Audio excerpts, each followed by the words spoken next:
In the shadowed halls of Greystone Manor, a single glass of medicine hides a deadly secret. Was it greed, betrayal, or a darker motive that silenced Lady Beatrice Langley? A pearl earring, a bitter scent, a hidden ledger clues whisper of a cunning killer among family and friends. Can Miss Jane Marple, with her keen eyes and little grey cells, unravel the web of lies before another life is lost? Step into Agatha Christie's world of suspense, where every word counts and the truth is never what it seems. Chapter 1. The arrival at Greystone Manor. In the soft haze of a late September afternoon, the village of Street Mead seemed to drowse under a veil of autumnal calm.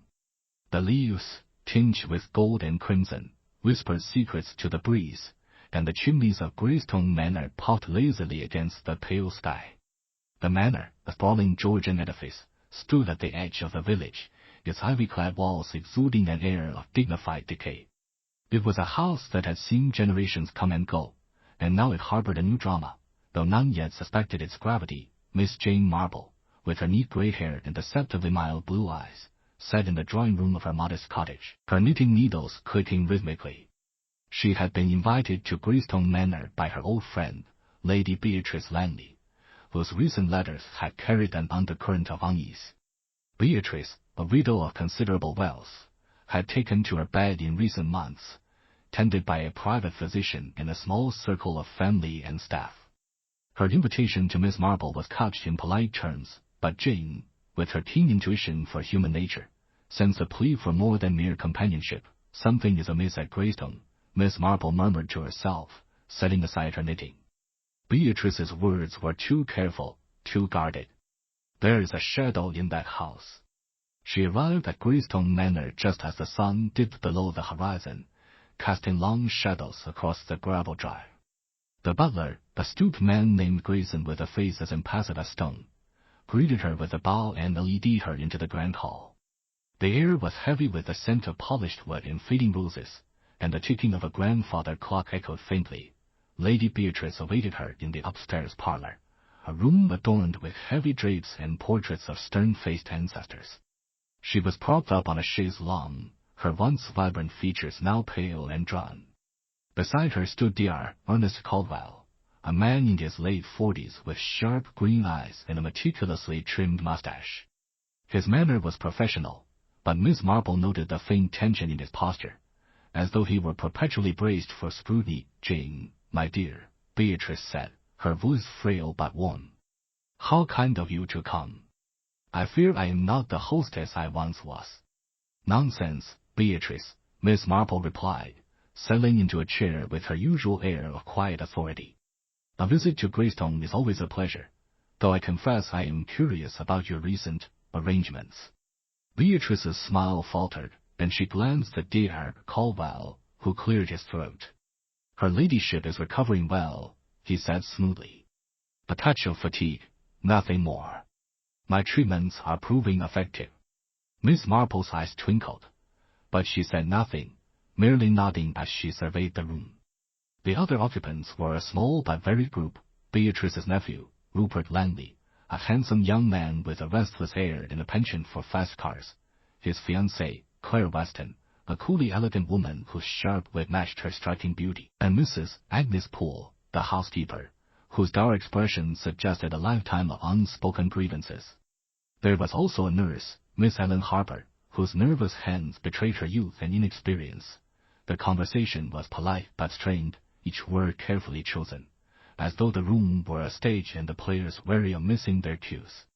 Miss Marple, with her knack for observing the unspoken, noted the way Rupert's fingers drummed on the armrest, the way Claire's gaze lingered on Dr. Caldwell, and the way Mrs. Poole's lips tightened whenever Beatrice spoke of her health. Dinner was served in the dining room, a cavernous space lit by a chandelier that cast flickering shadows on the walls. The meal was exquisite roast pheasant, creamed potatoes, and a delicate consommé, but the atmosphere was heavy. Beatrice retired early, claiming fatigue, and Miss Marple excused herself soon after, her mind already cataloguing the evening's observations. As she ascended the grand staircase to her guest room, she paused, her hand resting lightly on the banister. "There is a pattern here," she thought, "a thread of unease that binds them all. But what is the knot at its center?" In her room, she sat by the window, gazing out at the darkened gardens. The manor was quiet, save for the distant creak of floorboards and the faint rustle of leaves. Miss Marple's fingers traced the edge of her shawl, her thoughts as precise as her knitting. "Something is wrong," she whispered to herself. "And I shall find it, for the truth is always there, waiting to be seen by those who look closely enough." She did not yet know that, by morning, the quiet of Greystone Manor would be shattered by a crime that would demand all her cunning to unravel. Chapter 2. The shadow of death. The morning dawned gray and heavy over Greystone Manor, the sky cloaked in clouds that seemed to press down upon the estate. Miss Jane Marple awoke early, her habits as precise as ever, and dressed in her customary neat attire, a tweed skirt and a pale lavender blouse, with her shawl draped lightly over her shoulders. She had slept little, her mind turning over the undercurrents she had sensed the previous evening. The house, for all its grandeur, felt like a tightly wound spring, ready to snap. She descended to the breakfast room, expecting the usual murmur of conversation, but was met instead by an eerie silence.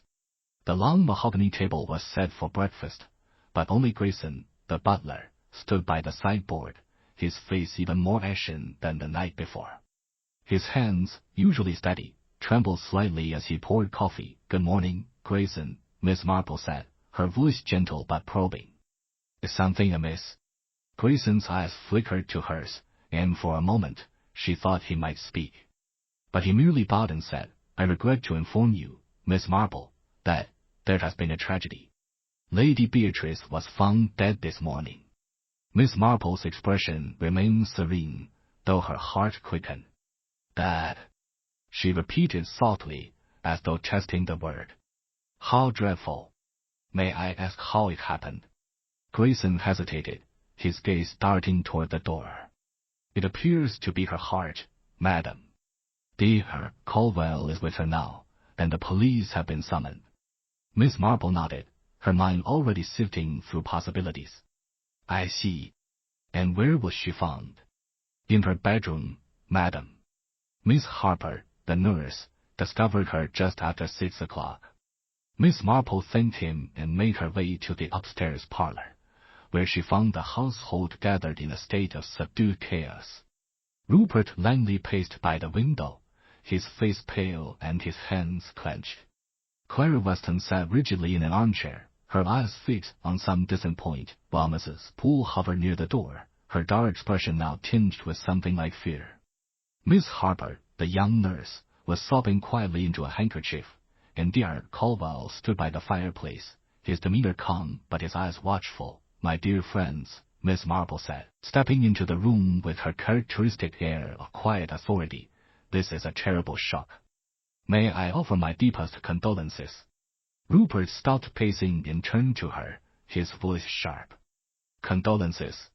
And Beatrice was perfectly fine last night. How could her heart just give out?" Dacre Caldwell cleared his throat. "Mr. Langley, I understand your distress, but Lady Beatrice's condition was more fragile than she let on. I had warned her to avoid undue stress." Miss Marple's eyes rested on the doctor, noting the faint sheen of perspiration on his brow despite the coolness of the room. "Indeed," she said mildly. "And yet she seemed in good spirits at dinner. Did anything unusual occur after I retired?" The question hung in the air, and Miss Marple observed the subtle shifts in posture, the way Clara's fingers tightened around her teacup, the way Mrs. Poole's lips pursed, the way Miss Harper's sobs grew momentarily louder. "Nothing out of the ordinary, dear," Caldwell replied, his tone measured. "I checked on her before bed, as usual, and administered her evening dose. She was resting comfortably." Miss Marple nodded, her expression unreadable. "Her evening dose," she repeated softly. "A what, may I ask?" "A mild sedative and her heart medication," Dacre Caldwell said. "A standard regimen, carefully monitored." Before Miss Marple could press further, the door opened, and Inspector Crane of the local constabulary entered, a burly man with a no-nonsense air. He was followed by a young sergeant, who carried a notebook and a look of eager diligence. "Ladies and gentlemen," Inspector Crane said, his voice booming in the quiet room, I'm afraid we must treat Lady Beatrice's death as suspicious until proven otherwise. The coroner has noted irregularities that suggest foul play." A gasp rippled through the room. Rupert swore under his breath, and Clara's teacup clattered in its saucer. Miss Marple, however, remained still, her eyes narrowed slightly as she absorbed the inspector's words. "Poison, to be precise," Inspector Crane continued, his gaze sweeping the room. "The coroner suspects a lethal dose of a substance not yet identified. We'll need statements from everyone present, starting with the last person to see her alive." All eyes turned to Dear Caldwell, who stiffened. "I assure you, Inspector," he said, "my treatment was entirely proper. I saw her at 10 o'clock last night, and she was in no distress." Miss Marple tilted her head, her voice soft but piercing. "And the medicine, Doctor? Was it prepared by you personally?" Dacre Caldwell met her gaze, his eyes flickering with something annoyance, perhaps, or unease. "Of course," he said. "I am meticulous in such matters." The inspector began his questioning, and Miss Marple retreated to a corner, her knitting needles clicking rhythmically as she listened. She noted the alibis. Rupert had been in the billiard room until midnight. Clara had retired to her room at 10. Mrs. Poole had been in the kitchen until 11. And Miss Harper claimed to have checked on Lady Beatrice at 9:30 before retiring. Dacre Caldwell, as he had said, saw her at 10 as the interviews continued. Miss Marple's thoughts turned to the medicine bottle, the timing of the doses, and the faint, bitter scent she had noticed in the dining room the previous evening, a scent not unlike almonds, though she had dismissed it at the time. Poison, she thought, is a coward's weapon, but a clever one. And in this house, there are many secrets to hide. By the time the inspector finished, the atmosphere in the parlor was thick with suspicion. Miss Marple rose, her shawl slipping slightly as she moved toward the door. "Inspector," she said, her voice deceptively mild, "might I have a word with Miss Harper? I believe she may recall something of importance." The young nurse looked up, startled, her tear-streaked face pale. Miss Marple smiled reassuringly, but her eyes were sharp, already piecing together the first threads of the intricate web that was Greystone Manor's deadly secret. Chapter 3. The keen observer. The parlor at Greystone Manor had grown stifling, the air thick with grief and suspicion. Miss Jane Marple, however, remained a picture of calm, her small figure seated near the window, her knitting needles moving with their usual rhythmic precision. To the casual observer, she might have seemed a mere elderly spinster, absorbed in her woe and thoughts, but her blue eyes missed nothing. They darted from face to face, noting the nervous twitch of Miss Harper's fingers, the guarded glance Clara Weston cast at Rupert, and the way Dear Caldwell's hand lingered near his pocket, as though reassuring himself of something hidden there. Inspector Crane had concluded his initial round of questions and was now conferring with his sergeant in the hall, their low voices barely audible through the heavy oak door. The household, left to its own devices, seemed to fracture under the weight of the morning's revelation. Rupert had resumed pacing, his footsteps sharp against the polished floor, while Clara sipped her tea with an air of studied detachment. Mrs. Poole had vanished to the kitchen, ostensibly to oversee luncheon preparations. Though Miss Marple suspected she sought escape from the scrutiny of the room, Miss Marple's request to speak with Miss Harper had been granted, and she now beckoned the young nurse to join her by the window. Ellen Harper, barely 25, had the look of someone unaccustomed to tragedy. Her eyes were red-rimmed, her hands twisting the damp handkerchief as she sat down. "My dear," Miss Marple began, her voice soft and soothing, "this must be terribly distressing for you. To find poor Lady Beatrice in such a state, it is a shock no one should have to bear." Ellen nodded, her lips trembling. "It was awful, Miss Marple. I went in at 6, as I always do, to check her pulse and give her morning dose. She was so still, I thought she was sleeping, but then her eyes were open, and she wasn't breathing. I screamed, I think. Grayson came running." Miss Marple's needles paused for a fraction of a second, then resumed their steady rhythm. "You checked her pulse, you say. And the medicine? Did you prepare it then?" "No, Ma'am, Ellen said quickly. Dr. Caldwell prepares all her doses himself. He's very particular about it. Says it's too delicate a matter for anyone else. Quite so, Miss Marple murmured, her tone encouraging. And last night, when you saw her at 9:30, how did she seem? Ellen hesitated, her fingers tightening on the handkerchief. She was quiet. Tired, I thought. She'd had her sedative from Dr. Caldwell, and she said she just wanted to rest. I helped her settle, fluffed her pillows, and left her. That was the last I saw her alive. Miss Marple's eyes softened, but her mind was razor sharp. And the medicine bottle, did you happen to notice it on her bedside table? Ellen frowned, as though trying to recall. I think so. Yes, it was there, the little blue bottle Dr. Caldwell uses. But I didn't touch it. He'd given her the dose already. Miss Marple nodded, filing away the detail. You've been most helpful, my dear. Try to rest now. This has been a trying morning. As Ellen retreated, Miss Marple's gaze drifted to the parlor door, where Inspector Crane had just re-entered, his face set in a grim line.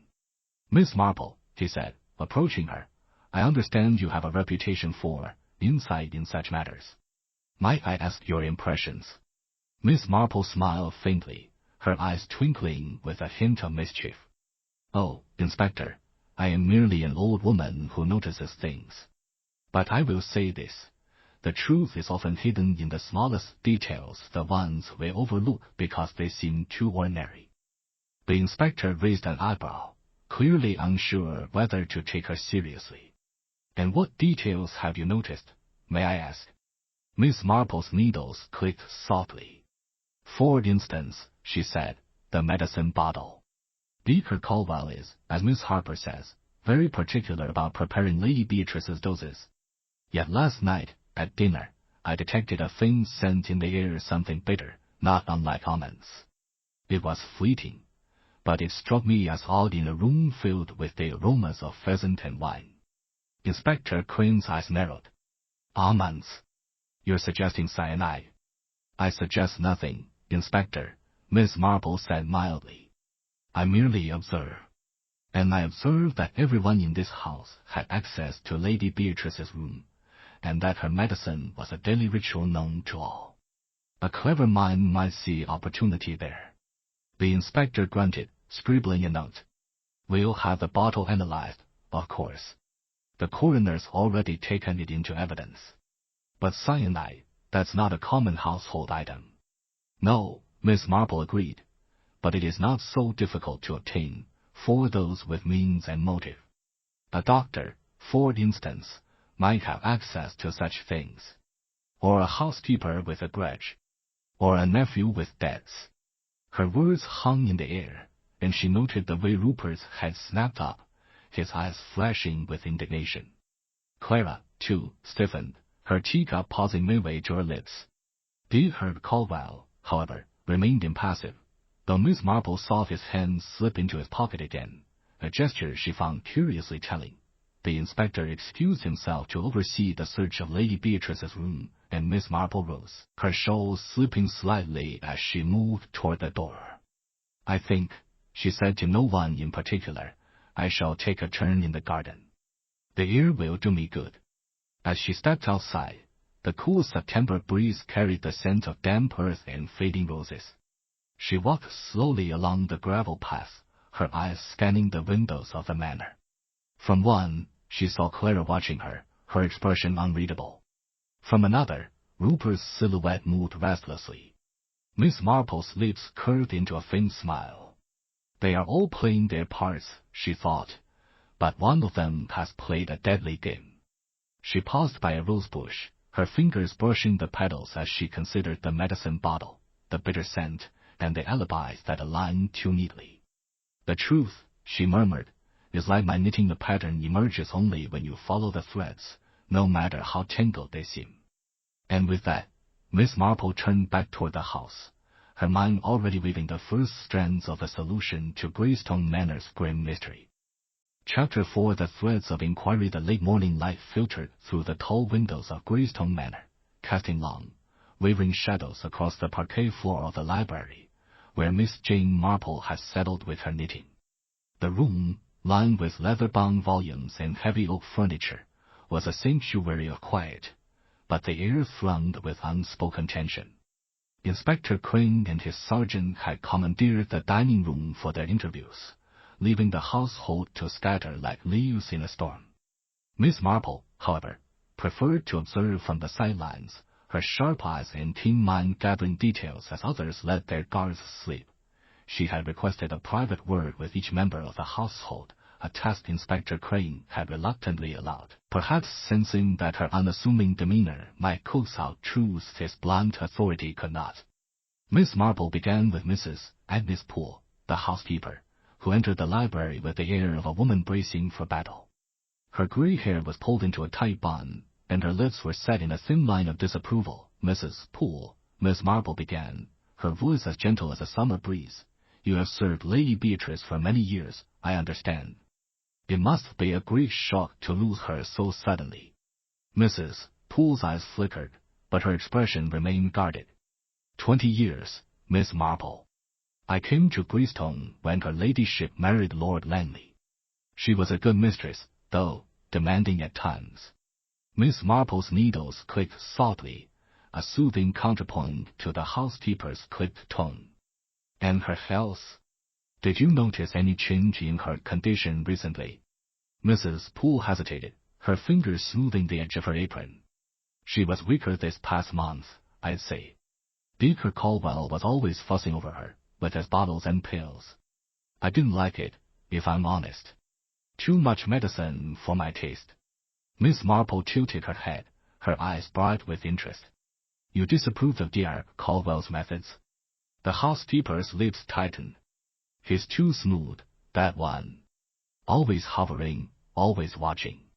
And those medicines. I saw him measure them out in the pantry once, late at night. Odd, I thought, for a doctor to be mixing things in the dark. Miss Marple nodded, her mind cataloguing the detail. And last night, Mrs. Poole, where were you after dinner? In the kitchen, tidying up, she said promptly. I was there until 11, then went to my room. Grayson can vouch for me he was polishing the silver. Thank you, Mrs. Poole, Miss Marple said, her smile disarming. You've been most helpful. Next came Rupert Langley, whose restless energy filled the library like a storm cloud. He flung himself into a chair, his handsome face drawn with agitation. This is madness, Miss Marple, he burst out. Aunt Beatrice poisoned? It's absurd. She was old, her heart was weak. Why can't they just leave it at that? Miss Marple's needles paused, her gaze steady. Because, Mr. Langley, the coroner has found evidence of poison. And in such cases, every possibility must be explored. Tell me, how were your relations with your aunt? Rupert's jaw tightened. We got on well enough. She was fond of me, I think. Always said I reminded her of her late brother. But she could be difficult. Always harping on about responsibility, telling me to settle down. And your financial situation? Miss Marple asked, her tone mild but probing. I understand you had some challenges. Rupert's eyes flashed. What of it? Yes, I've had debts. Who doesn't? But I never harmed Aunt Beatrice. She was going to help me, said she'd sort things out once she was better. Miss Marple nodded, her expression unreadable. And last night, you were in the billiard room until midnight, you said.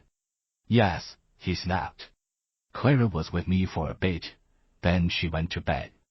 Grayson saw me there later. He brought me a drink around 11. Miss Marple thanked him and moved on to Clara Weston, whose cool elegance seemed unshaken by the morning's events. She sat gracefully, her dark eyes meeting Miss Marple's with a hint of defiance. I suppose you want to know where I was last night, she said, her voice smooth as silk. I retired at 10, as I told the inspector. I was reading in my room until I fell asleep. Miss Marple's needles clicked rhythmically. And your relationship with Lady Beatrice? Were you close? Clara's lips curved into a faint smile. She was particular. She didn't entirely approve of me for Rupert, thought I was too modern. But we were civil. She was generous, I'll give her that. And dear Caldwell? Miss Marple asked, her tone deceptively casual. You seemed quite attentive to him at dinner. Clara's smile faltered, but only for a moment. He's an interesting man. Professional, dedicated. We spoke about literature, that's all. He has a fondness for Poe. Miss Marple's eyes twinkled. Poe, indeed. A fitting choice, given the circumstances. Tell me, did you notice anything unusual about Lady Beatrice's medicine? Clara frowned, as though the question surprised her. No, I don't know much about it. Dieter Caldwell handled all that. I did see him with the bottle once, in the drawing room. He was checking the label, I think.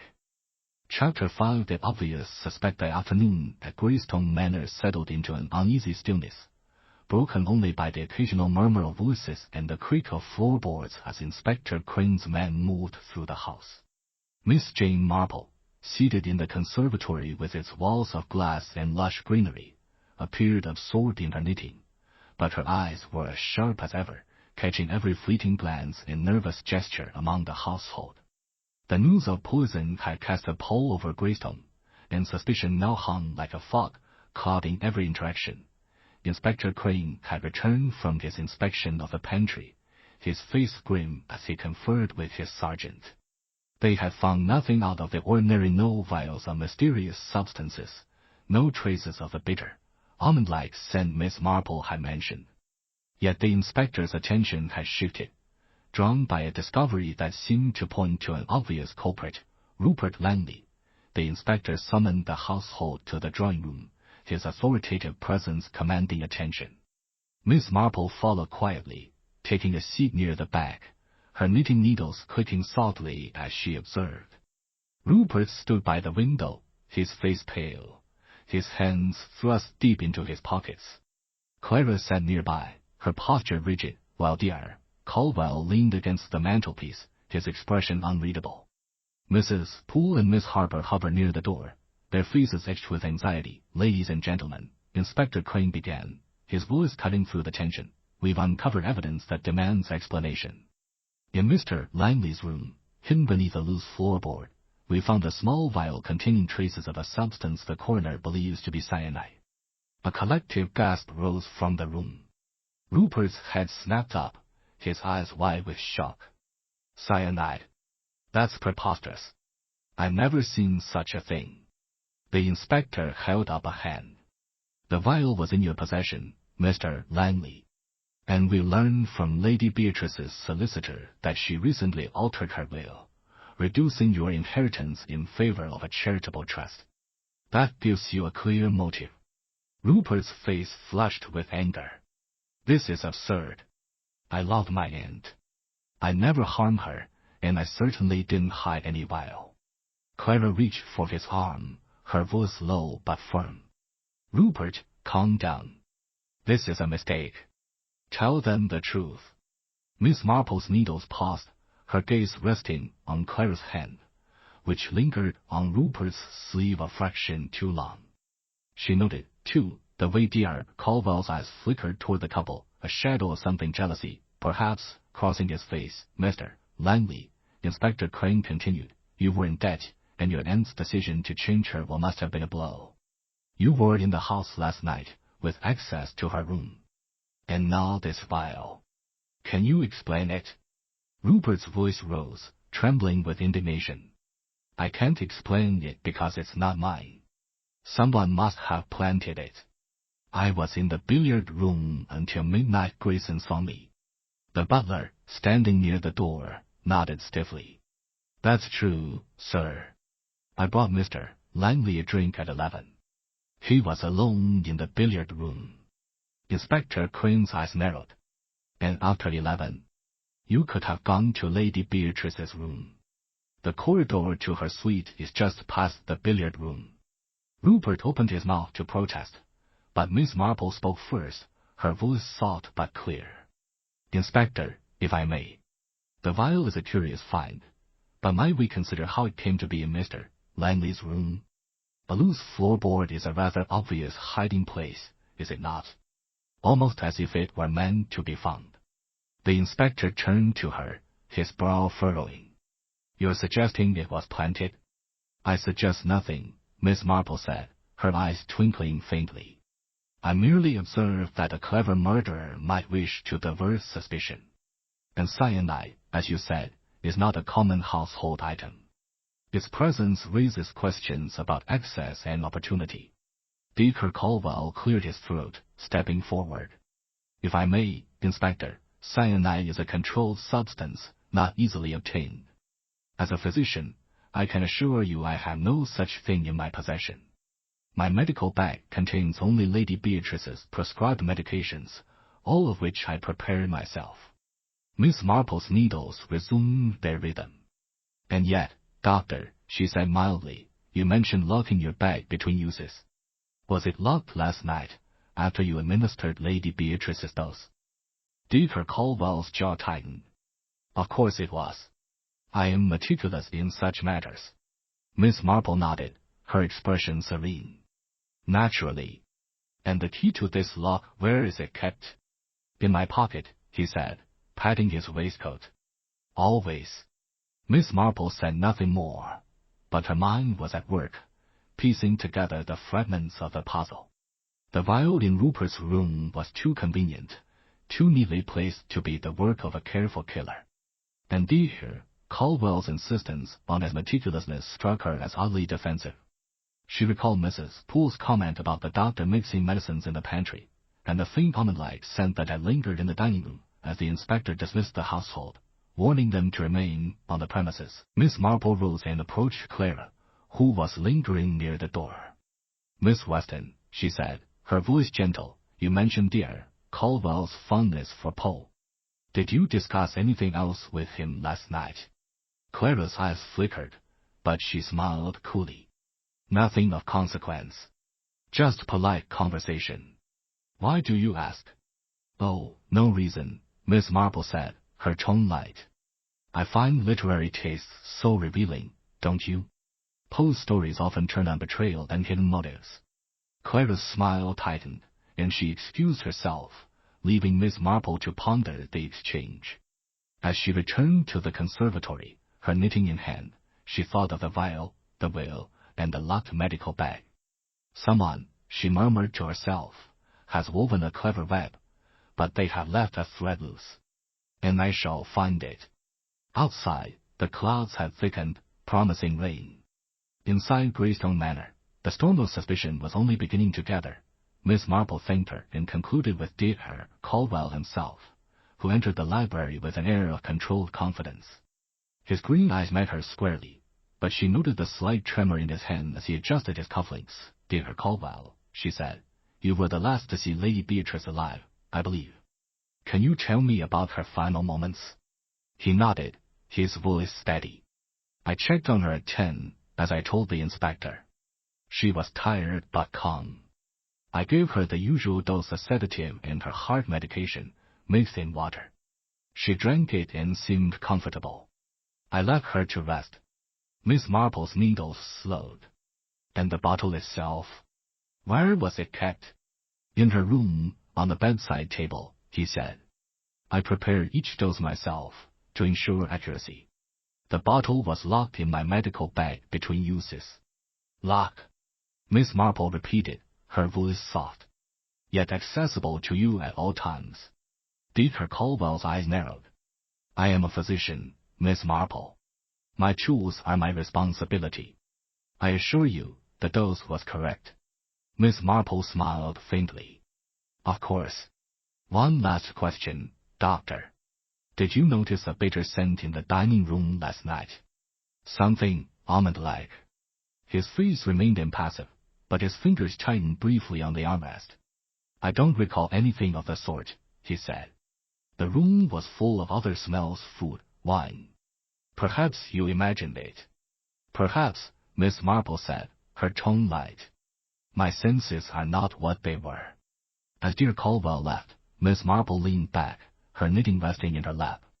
The threads of the mystery were beginning to form a pattern. Mrs. Poole's distrust of the doctor, Rupert's debts, Claire's guarded charm, and her Caldwell's meticulous control over the medicine. The almond-like scent lingered in her mind, a clue as delicate as it was deadly. She rose, her shawl slipping slightly, and made her way to the hall, where Inspector Crane was examining a diagram of the manor's layout. "Inspector," she said, "might I suggest a closer look at the pantry?" Mrs. Poole mentioned something curious about Dr. Caldwell's habits there. The inspector grunted, but his eyes sharpened. "You've got a nose for this, Miss Marple. I'll have it checked." As he strode off, Miss Marple's lips curved into a faint smile. The truth, she thought, is like a skein of wool. One tug, and it begins to unravel. Chapter 6. A clue in the details. The rain had begun to fall, a soft patter against the conservatory's glass walls, as Miss Jane Marple sat with her knitting, her eyes half closed but her mind as alert as ever. The discovery of a cyanide vial in Rupert Langley's room had stirred the household into a frenzy of whispers and sidelong glances, yet Miss Marple remained unconvinced by its convenient placement. To her, it was a clumsy stitch in an otherwise intricate tapestry of the seat, and she was determined to find the thread that would unravel it. She had requested to see Lady Beatrice's bedroom, a request Inspector Crane granted with a mix of curiosity and skepticism. Accompanied by the young sergeant, Miss Marple ascended the grand staircase, her steps slow but deliberate.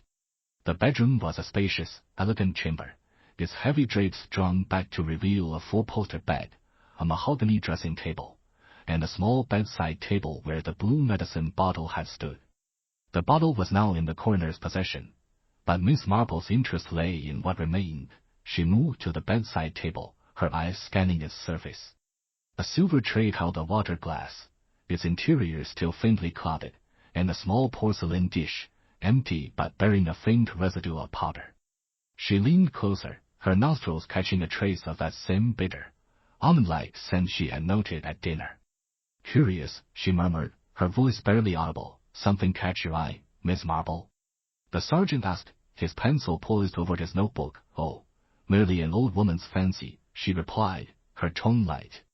"But this dish, did it hold Lady Beatrice's medicine?" The sergeant nodded. "Dr. Caldwell said he mixed her dose in that dish before adding it to water." "Standard practice," he said.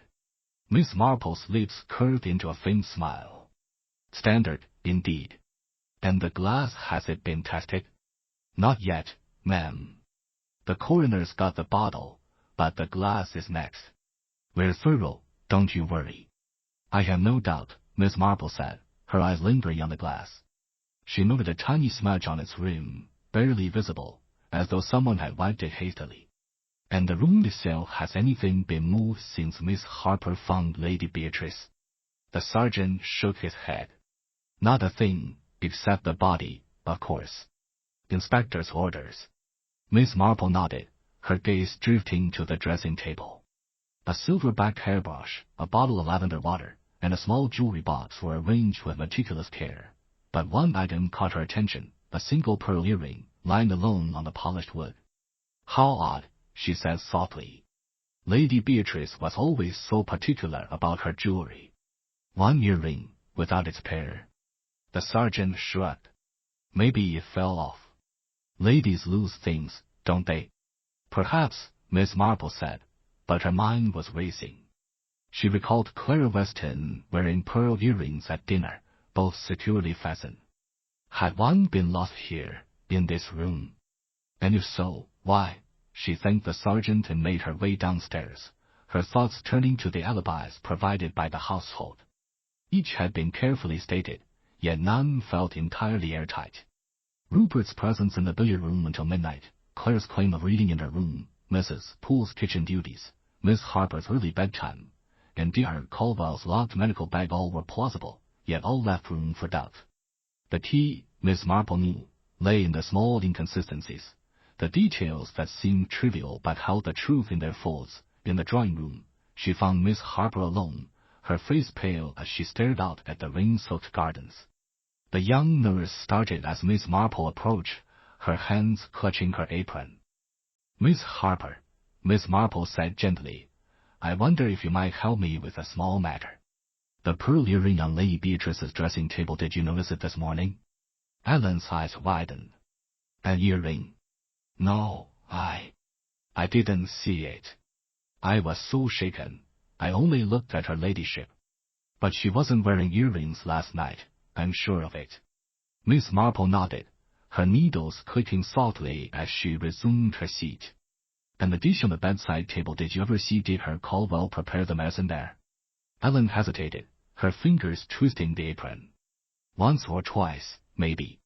He usually did it in his study, but sometimes he'd bring the bottle to her room. Last night, he mixed it there, I think.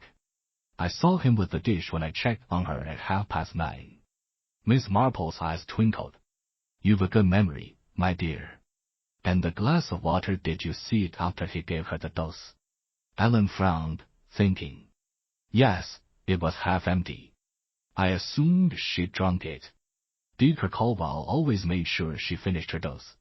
Miss Marple thanked her and turned her attention to the window, where the rain had begun to fall harder, blurring the world outside.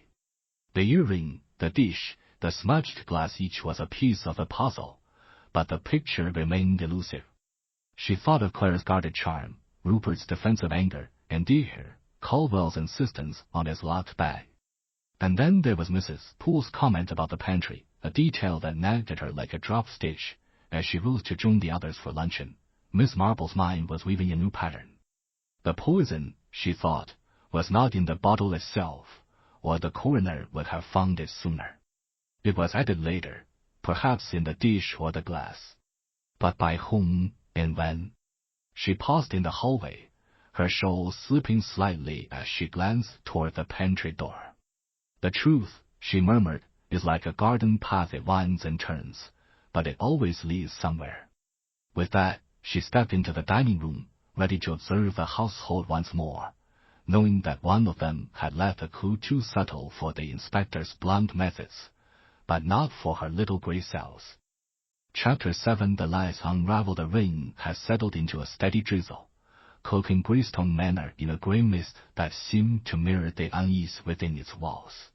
Miss Jane Marple sat in the library, her knitting a quiet counterpoint to the murmur of voices from the drawing-room, where Inspector Crane was conducting yet another round of interviews.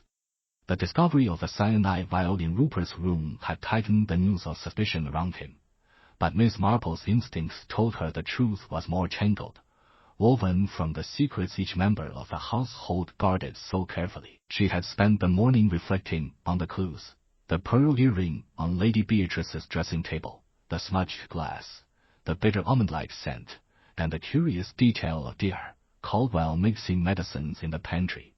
Each was a thread, but the pattern remained elusive.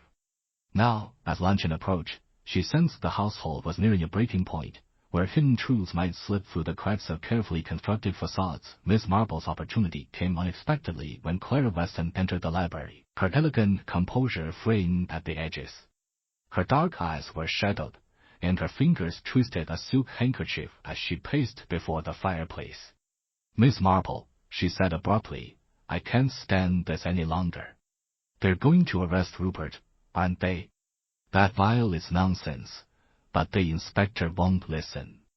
Miss Marple's needles clicked softly, her gaze steady. "My dear, you seem very certain of Mr. Langley's innocence. May I ask why?" Clara hesitated, her lips parting as though to speak, then closing again.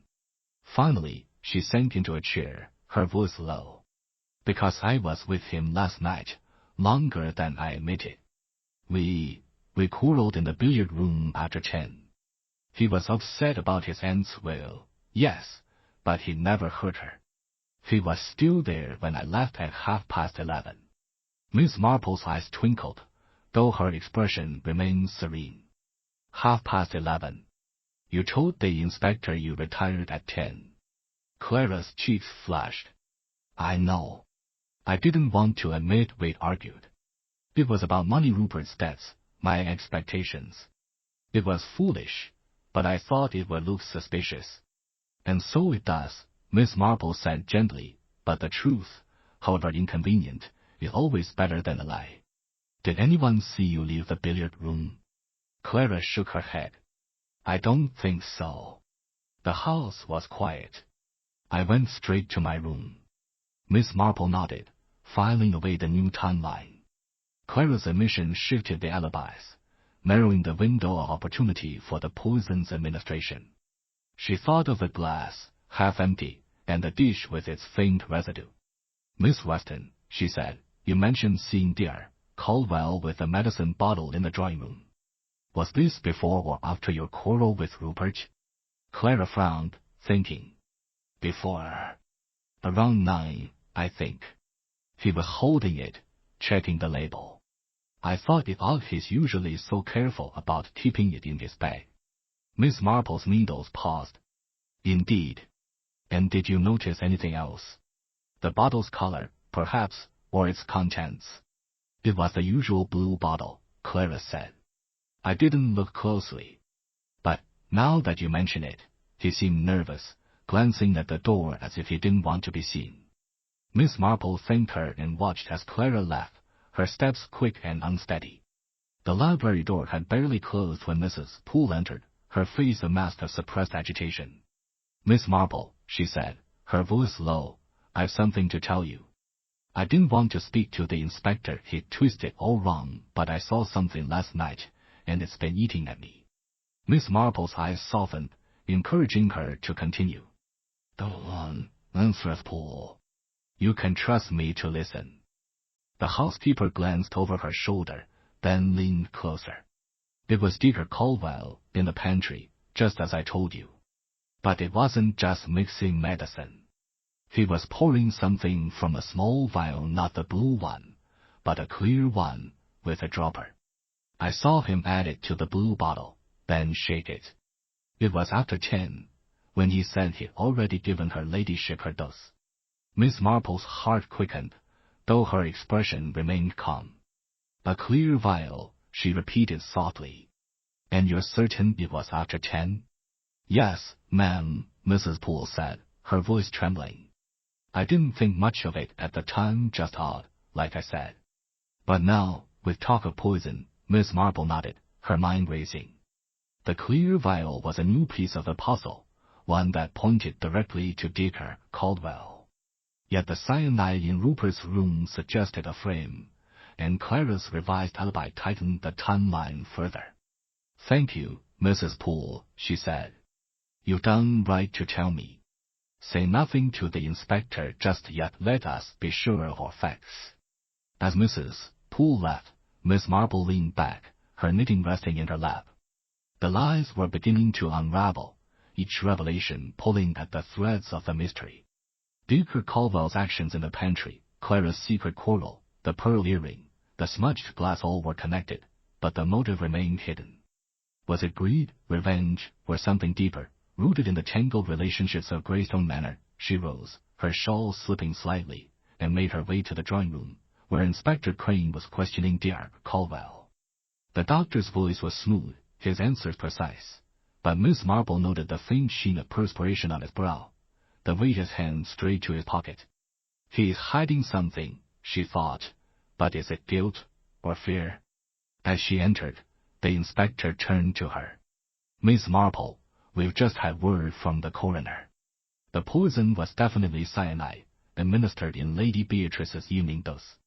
The bottle itself was clean, but the glass, traces of cyanide were found in the residue. Miss Marple's lips curved into a faint smile. The glass, of course. And the dish. Was it tested? The inspector nodded. Traces there too. Someone added the poison after the dose was poured, it seems. Miss Marple's eyes twinkled. Then we must ask ourselves, Inspector, who had the opportunity to tamper with the glass or dish, and who had the means to obtain cyanide? A doctor, perhaps, or someone with access to his bag. Dieter Caldwell's face darkened, but he said nothing, his hands still in his pocket. Miss Marple's gaze lingered on him, her mind weaving the threads together. The truth, she thought, is close now, but it requires one more talk to bring it into the light. Chapter 8. The breaking point. The atmosphere in Greystone Manor had grown taut as a violin string, each member of the household vibrating with unspoken fears and suspicions. The rain had ceased, leaving a damp chill that seeped into the bones, but Miss Jane Marple seemed impervious, her small figure seated in the drawing-room with her knitting, her blue eyes bright with quiet intensity. The coroner's confirmation of cyanide in the glass and dish had shifted the investigation, and Inspector Crane's focus had narrowed.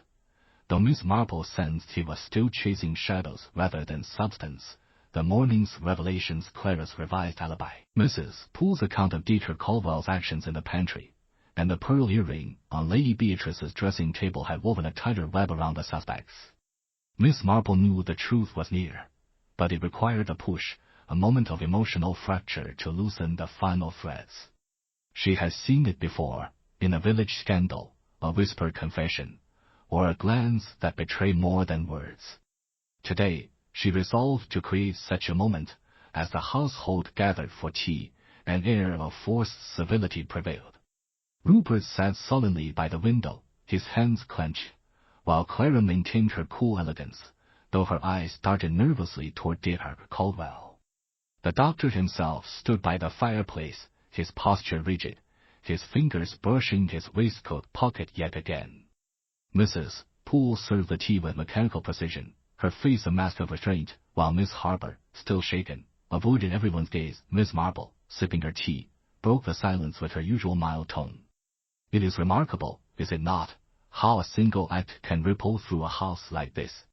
One moment of weakness, one secret kept too long, and everything unravels.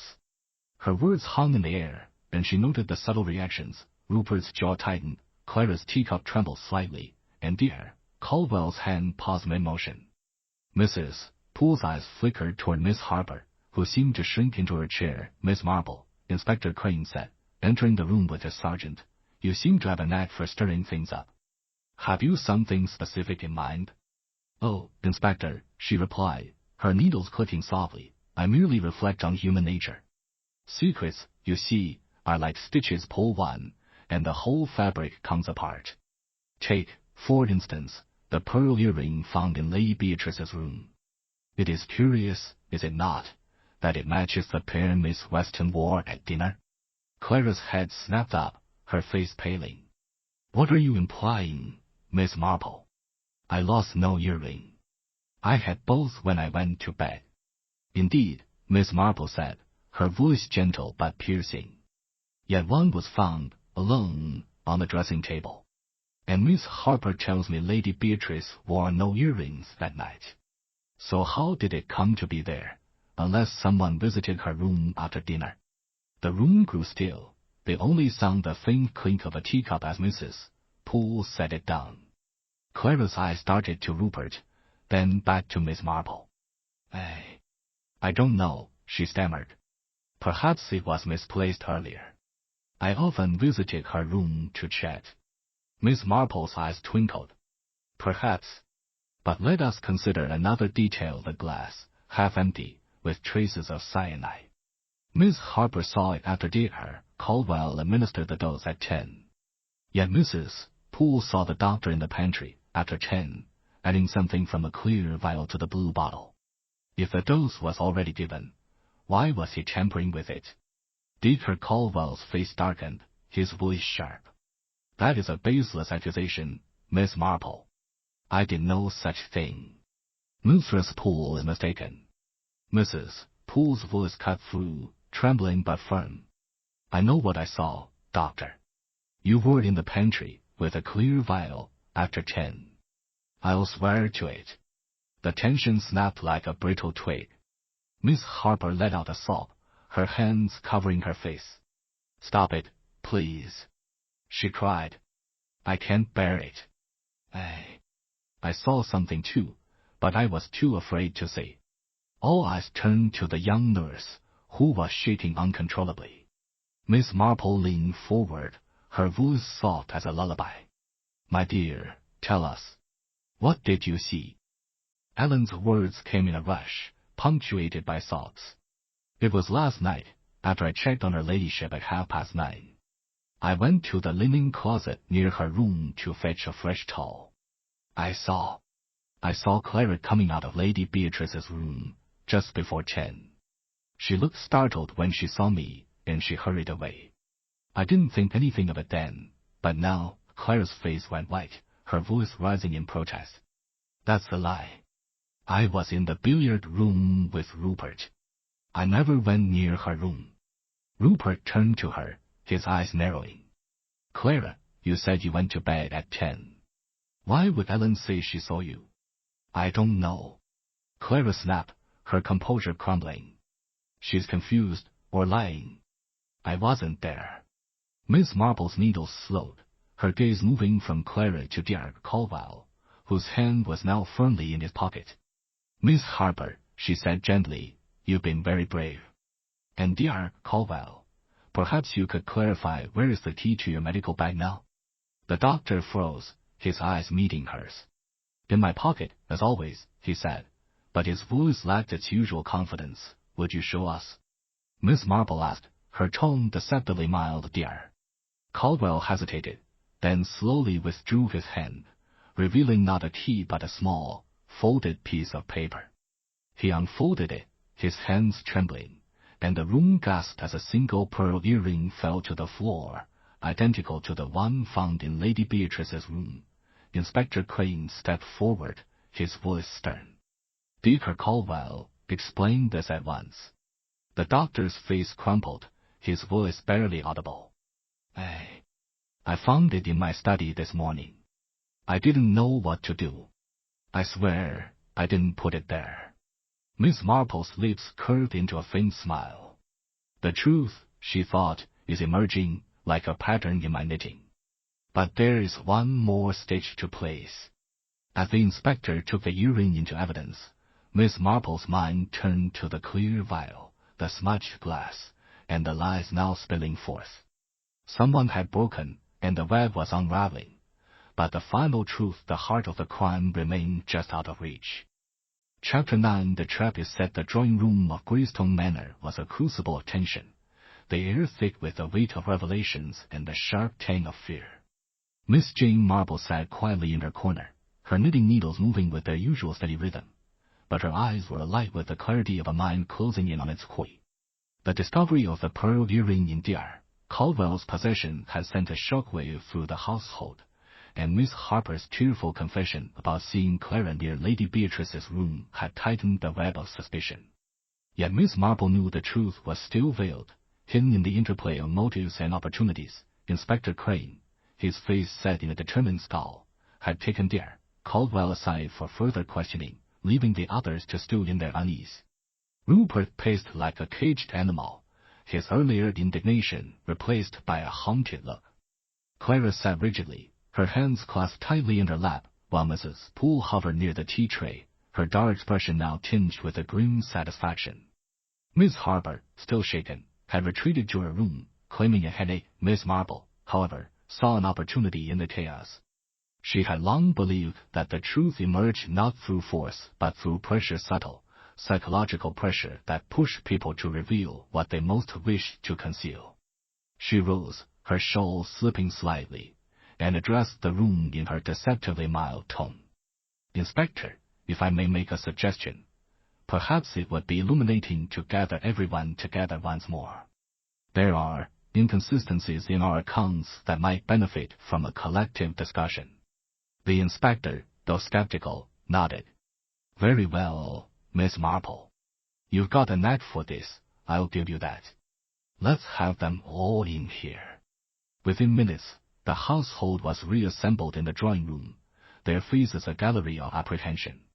Dr. Caldwell, his composure fraying, stood by the fireplace, his hand no longer straying to his pocket. Rupert and Clara sat close together, their earlier rift seemingly forgotten, while Mrs. Poole and Miss Harper stood near the door, as though poised to flee. Grayson, the butler, lingered in the background, his impassive face betraying a flicker of curiosity. Miss Marple began, her voice soft but commanding attention. My friends, we are faced with a puzzle, one that requires us to look beyond the obvious. Lady Beatrice was poisoned with cyanide, a substance found in the glass and dish on her bedside table.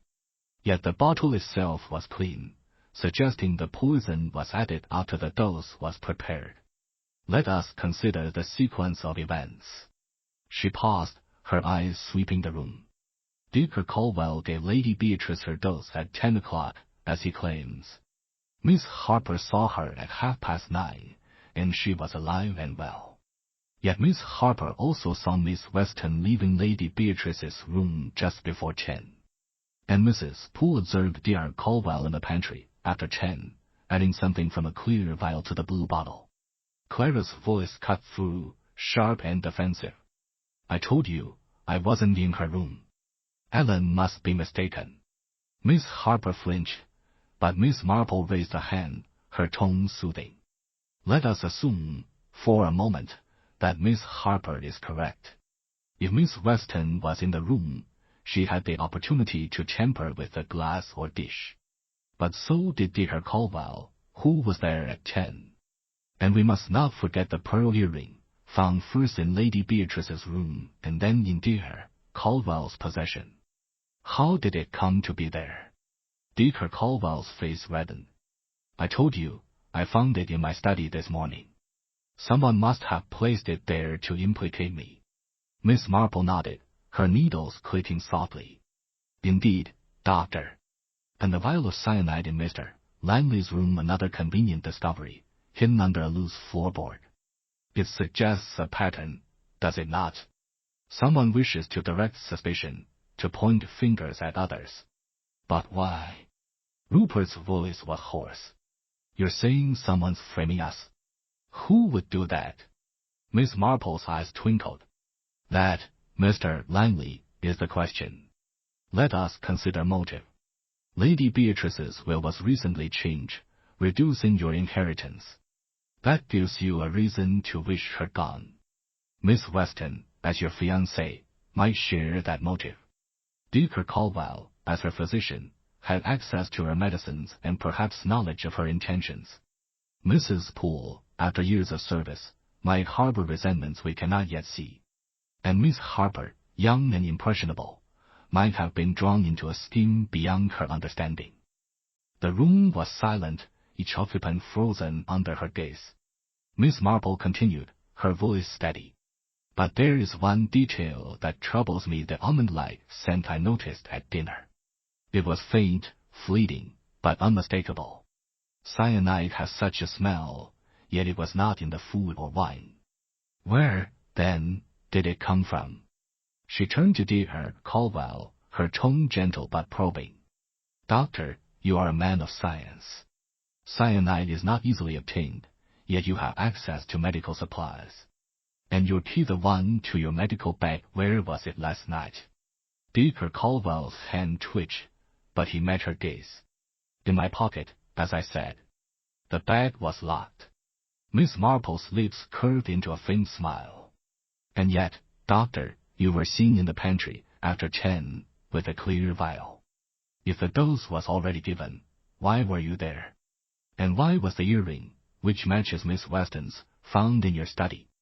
The doctor's face paled, and for the first time, his voice faltered.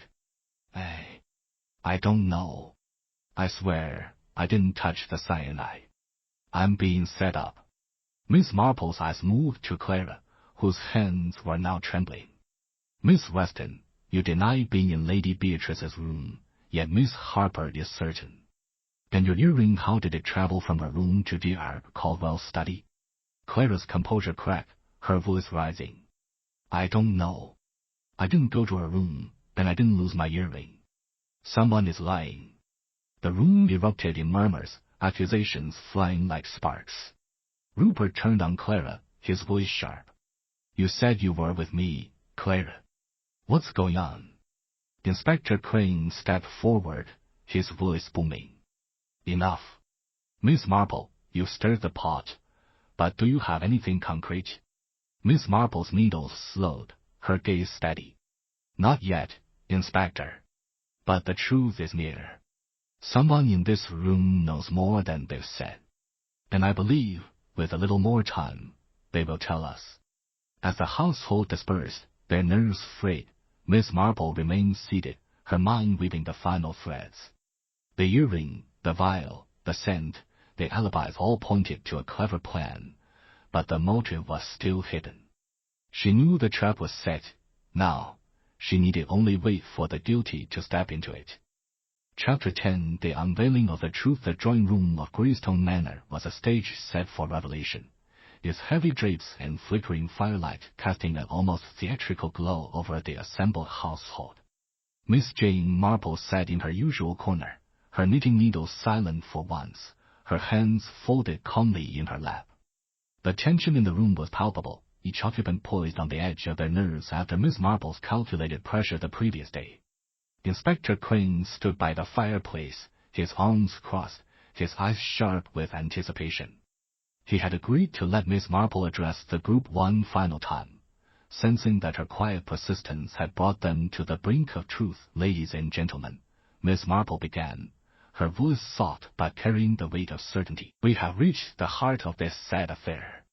Lady Beatrice Langley was murdered, poisoned with cyanide in her evening dose, and the clues, though subtle, have pointed us to the truth. Let us unravel the threads together. She paused, her blue eyes sweeping the room, noting Rupert's clenched fists, Clara's rigid posture, Dr. Caldwell's strained expression, Mrs. Poole's wary gaze, and Miss Harper's trembling hands. Grayson, the butler, stood by the door, his face impassive but his eyes alert. The poison, Miss Marple continued, was found in the glass in the porcelain dish on Lady Beatrice's bedside table, but not in the blue medicine bottle. This tells us the cyanide was added after the dose was prepared, between 10 o'clock, when Dr. Caldwell claims he administered it, and the early hours when Lady Beatrice died. The question is, who had the opportunity, the means, and the motive? She turned to Dr. Caldwell, her tone gentle but incisive. Doctor, you were the last to see Lady Beatrice alive, at 10 o'clock. You prepared her dose, as you always did, in the porcelain dish, then mixed it with water in the glass. You insist your medical bag was locked, the key in your pocket. Yet Mrs. Poole saw you in the pantry after 10, adding something from a clear vial to the blue bottle. Why, if the dose was already given? Dr. Caldwell's face paled, his voice tight. I told you, Mrs. Poole is mistaken. I was not in the pantry after 10. I gave the dose and left. Miss Marple's eyes twinkled. And yet, doctor, we found a pearl earring in your study, matching the one on Lady Beatrice's dressing table. You claimed you found it there, but how did it come to be in your possession? And why did you conceal it? The doctor's hand twitched, but he said nothing, his eyes darting to Clara. Miss Marple followed his gaze, her voice softening. Miss Weston, you denied being in Lady Beatrice's room, yet Miss Harper saw you leaving just before 10. You admitted to a quarrel with Mr. Langley in the billiard room, but you left him at 11:30. Where were you between 9:30 and 10? Clara's composure cracked, her voice sharp. I told you, I wasn't in her room. Ellen is lying, or confused. I was with Rupert. Rupert's head snapped toward her. Clara, you said you went to bed at 10. Now you're saying 11:30. What's the truth? Miss Marple raised a hand, her tone calm but commanding. Let us consider another clue, the almond-like scent I noticed at dinner. It was faint, but unmistakable, and not from the food or wine. Cyanide has such a smell, and I believe it came from someone in this room, someone who handled it that evening. She turned to Mrs. Poole. Mrs. Poole, you spoke of Dr. Caldwell in the pantry, but you also mentioned your long service to Lady Beatrice. 20 years is a long time to harbor feelings, perhaps of resentment, especially if you felt overlooked. Did you ever handle her medicines? Mrs. Poole's face flushed with indignation.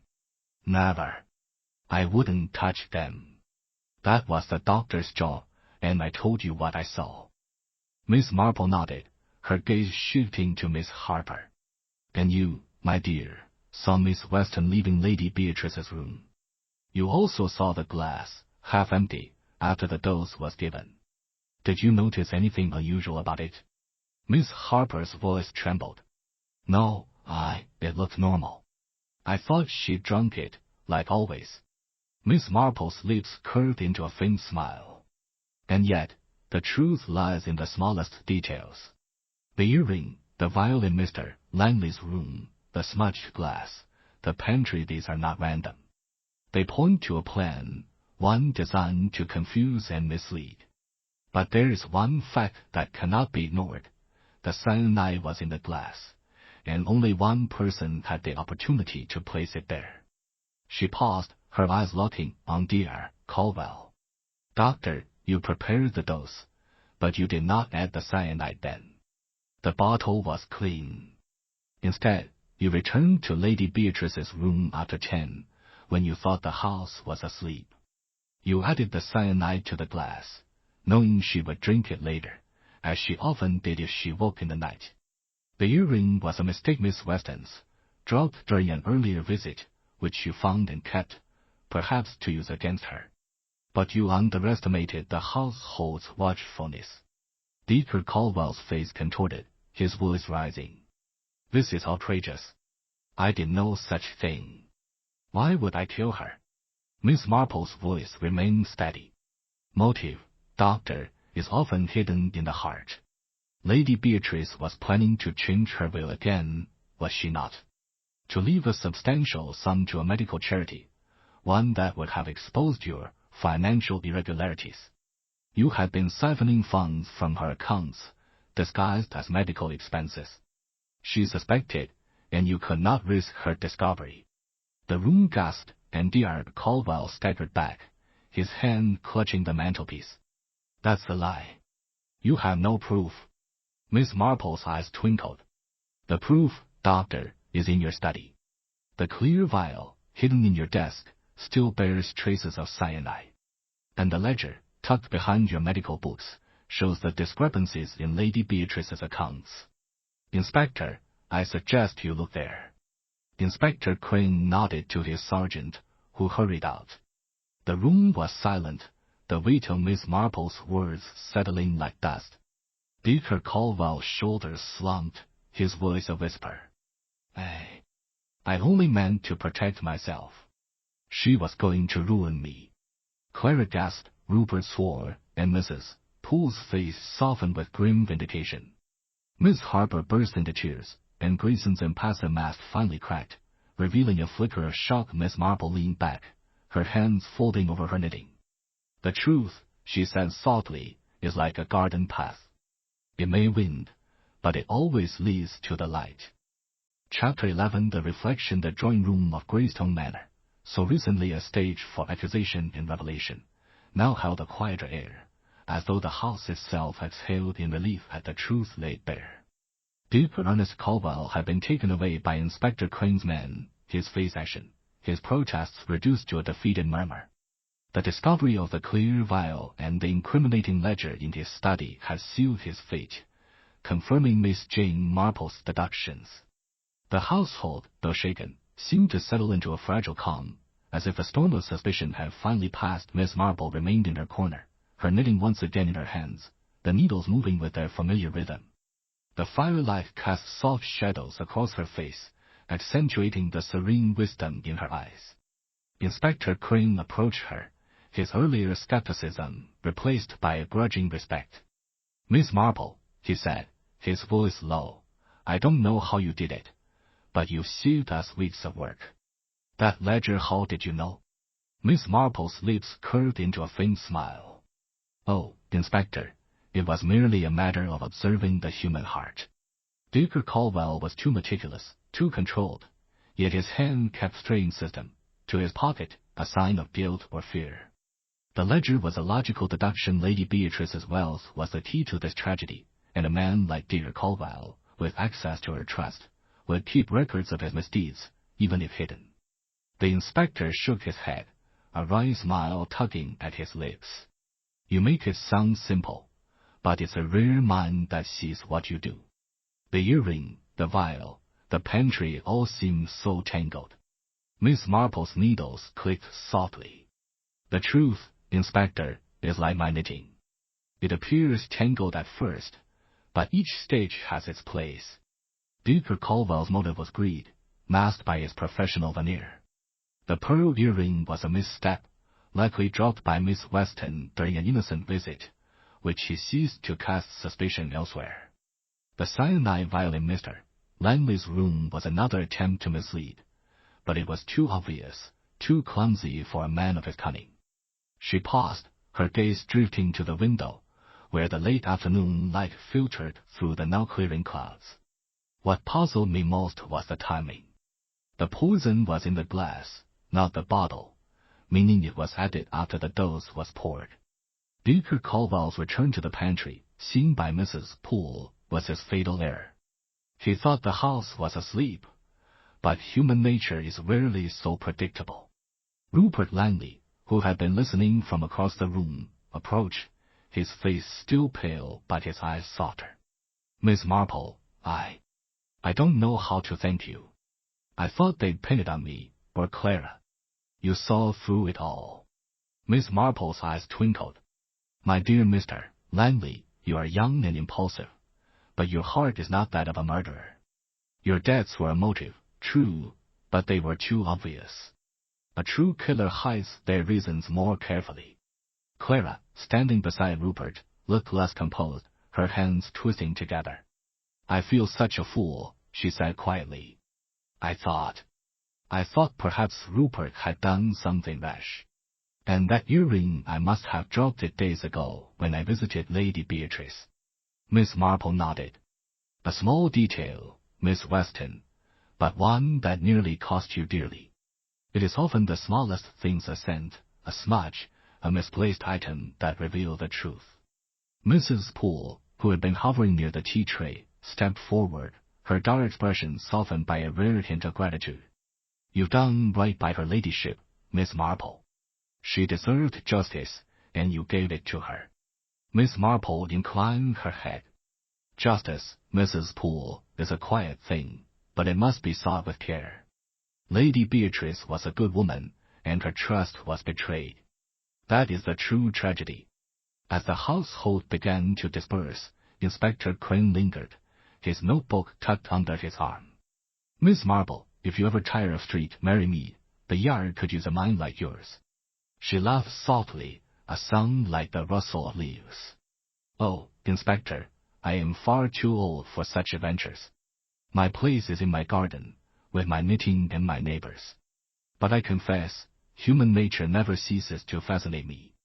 It is, after all, the same in a village as in a grand manor full of secrets, but always open to those who look closely. With that, she gathered her knitting and rose, her shawl slipping slightly as she moved toward the door. The inspector offered to escort her to her room, but she declined with a gentle smile. I shall take a turn in the garden first, she said. The air is clear now, and I find it helps to reflect. As she stepped outside, the evening sun cast a golden glow over the damp roses, their petals glistening with the last traces of rain. Miss Marple walked slowly along the gravel path, her mind still tracing the threads of the case, the almond-like scent, the smudged glass, the earring, the ledger. Each had played its part, but it was her understanding of human weakness, of greed and fear, that had brought the truth to light. She paused by a rosebush, her fingers brushing a petal.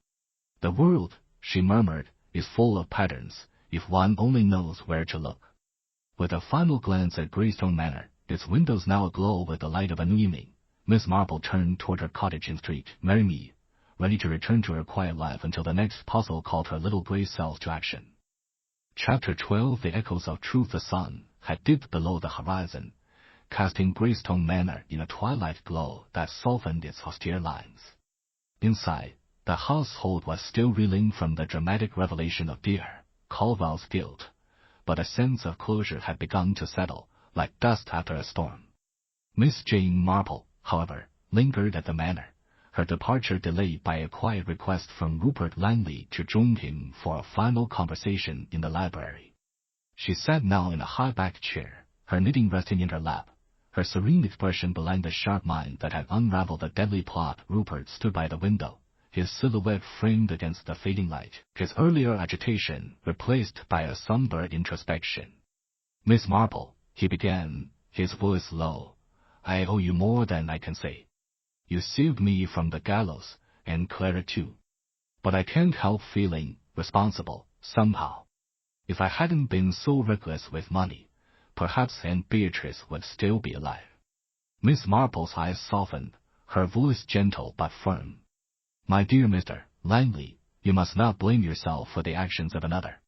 Dacre Caldwell's greed was his own, and his choices were made long before your debts became a convenient distraction. Human nature, you see, is often its own worst enemy." Rupert turned to face her, his eyes searching. "But how did you know? The ledger, the vial, how did you see what the inspector missed?" Miss Marple's lips curved into a faint smile. "It is not so much what I saw, but how I looked. In my village, street, Mead, I have learned that people are much the same, whether in a cottage or a manor. They hide their fears, their desires, their guilt, but they leave traces. A glance, a gesture, a misplaced word." Dacre Caldwell's hand in his pocket, Mrs. Poole's unease, Miss Weston's guarded charm, these were the stitches that formed the pattern. She paused, her fingers brushing the wool in her lap. "The ledger was a guess, I admit, but an educated one. Lady Beatrice's wealth was the heart of this tragedy, and a man like dear Caldwell, so meticulous, would keep records, even of his crimes. The vial in your room was too obvious, a clumsy attempt to shift blame. And the pearl earring, well, that was a thread I nearly overlooked, but it pointed to a moment of carelessness, a connection between Miss Weston's visit and dear Caldwell's scheme." Rupert shook his head, a rueful smile tugging at his lips. "You make it sound so simple, but it's like you saw into their souls." Miss Marple chuckled softly. "Not their souls, Mr. Langley, but their habits. People are creatures of routine, and routines betray them. Dacre Caldwell's routine was his medicines, his locked bag, his control. But control, when threatened, breeds desperation." The door creaked open, and Clara Weston entered, her face pale but composed. She hesitated, then approached, her voice tentative. "Miss Marple, I wanted to thank you. I was so afraid, and I lied about my movements that night. I thought it would protect Rupert, but it only made things worse." Miss Marple's eyes twinkled. "My dear, your lie was born of loyalty, but the truth is always the better path. Your earring, dropped during an earlier visit to Lady Beatrice, was a small thing, but it nearly cost you dearly. Dacre Caldwell saw an opportunity to use it, to cast suspicion on you or Rupert. But the truth has a way of shining through." Clara nodded, her eyes glistening. "I'll never forget this. You've given us a chance to start again." Miss Marple inclined her head. "Then start wisely, my dear. And perhaps, Mr. Langley, a little less time at the racetrack?" Rupert laughed, a sound that broke the lingering tension. "You have my word, Miss Marple." As they spoke, Mrs. Poole entered with a tray of tea, her dark expression softened by a rare warmth. "Miss Marple," she said, setting the tray down, "you've done her ladyship proud.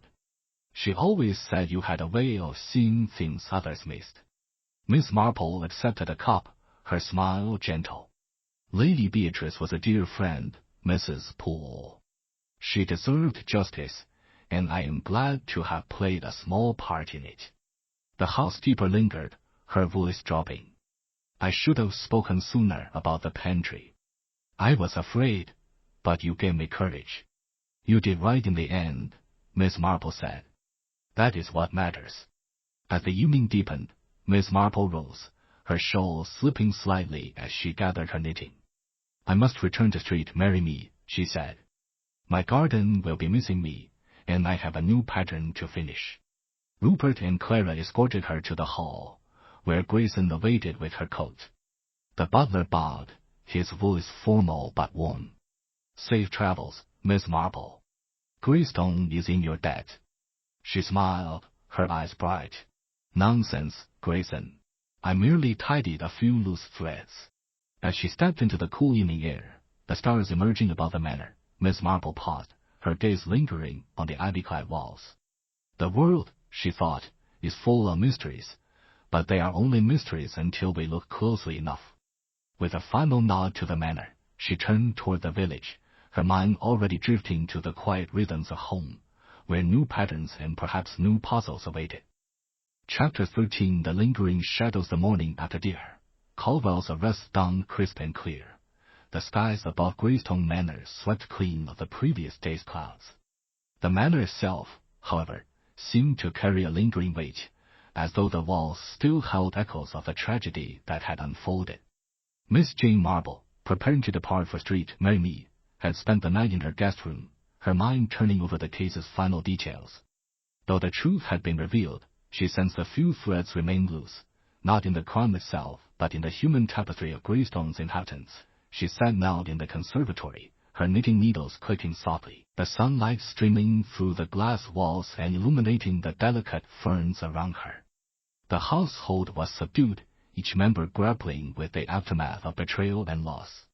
Rupert and Clara had retreated to the drawing-room, their voices low as they discussed their future, while Mrs. Poole moved through the house with a quiet efficiency, as if restoring order could mend the wounds of the past days. Miss Harper, still shaken, had taken to her room, claiming exhaustion.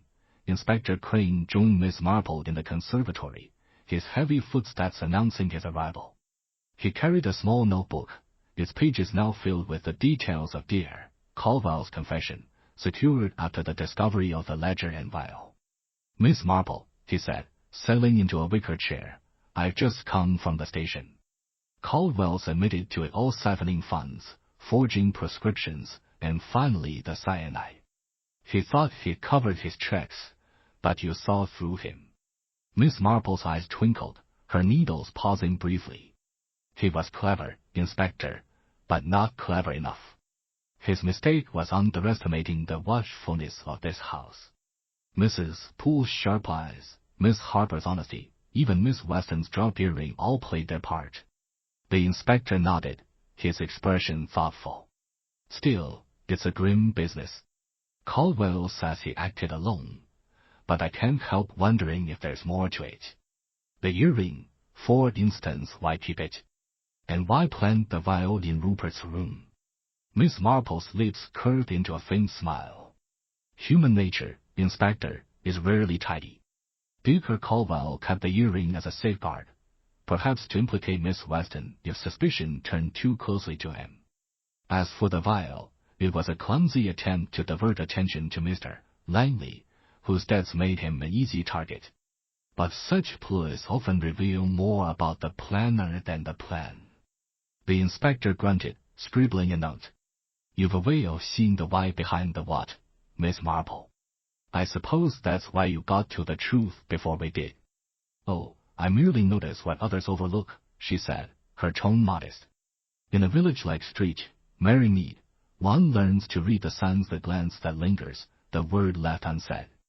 Greystone Manor is no different, only grander. As the inspector rose to leave, Miss Harper appeared at the conservatory door, her face pale but composed. Miss Marple, she said hesitantly, may I speak with you? It's about something I remembered. Miss Marple beckoned her to sit, her expression encouraging. Of course, my dear. What is it? Ellen twisted her hands, her voice barely above a whisper. It's about that night, when I saw Miss Weston leaving her ladyship's room. I didn't tell you everything, because I was afraid. But there was someone else in the corridor, just after Clara left. I couldn't see clearly, it was dark, but I heard footsteps, and a door creaked, like someone was going into Dacre Caldwell's study. Miss Marple's eyes sharpened, though her voice remained gentle. And you're certain this was after Miss Weston's departure, near 10 o'clock? Ellen nodded, her eyes wide. Yes, ma'am. I didn't think it mattered then, but now. I wonder if it was Dacre Caldwell or someone else. Miss Marple's needles resumed their rhythm, her mind racing. You've done well to tell me, Miss Harper. Every detail matters, even those that seem small. Did you hear anything else, perhaps a voice, or a sound?